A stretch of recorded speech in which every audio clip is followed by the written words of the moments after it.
Mr. Deputy Speaker, many members of the House have long believed that the United Kingdom's interests would be best served outside of the European Union. They campaigned passionately for what they believed in, and their view is that we must now leave the European Union. The Prime Minister says that she wants to deliver a Brexit that works for all and a Brexit that unites our divided country, and I too want to bring this country back together.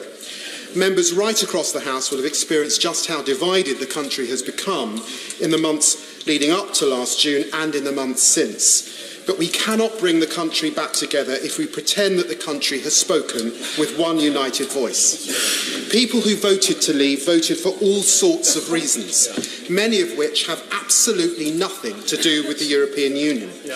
So when the Prime Minister speaks of the will of the people, her interpretation is frankly no clearer or more precise than anyone else's.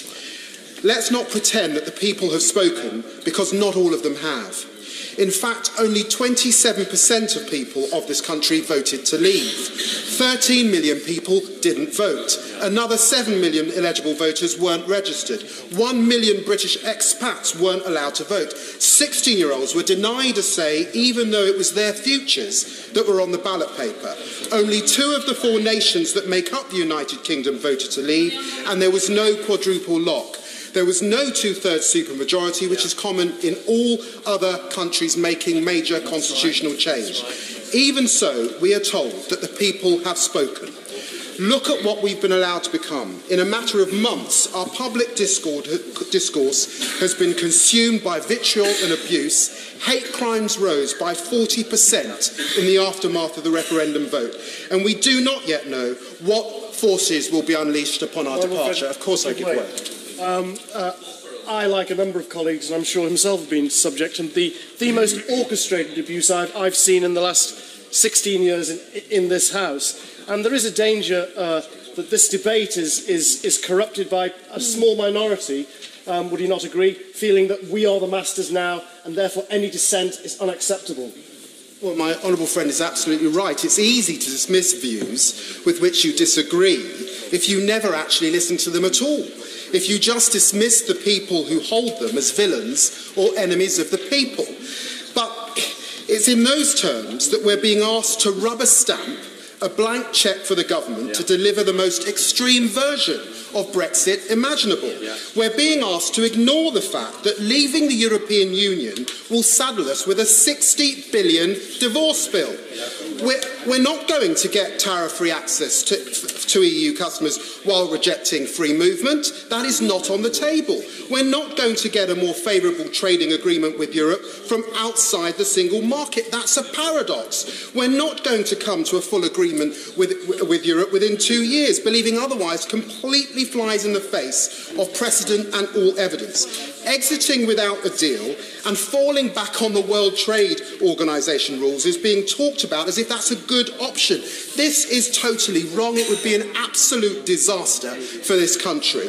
Even on the optimistic assumption that we can sign trade agreements all over the world, this has not even come close to making up for the loss of the single market, where we're facing a return to a hard border in Northern Ireland and a breakdown of the union with Scotland. We're not just reclaiming sovereignty, another promise that falls apart under any scrutiny. We are transferring it, actually, to a negotiation behind doors. Doctors are against it. Scientists are against it. The financial services sector are against it. Manufacturers are against it because of their export. But these people are dismissed, and why are they dismissed? Because these days we don't listen to exports. Yes, we're leaving, but it is the EU nations that will decide how we leave and what we end up with. Where will this end in 2019? We do not know. Outside the single market for sure, and the customs union, no trade deal with Europe or anywhere else. Our only friend's President Trump, a man who's demonstrated why we should worry greatly about this free trade agreement that will probably lead to Kaiser Permanente running the NHS. We shouldn't fool ourselves. This is not and has never been a debate about the economy. This has always been a debate about immigration.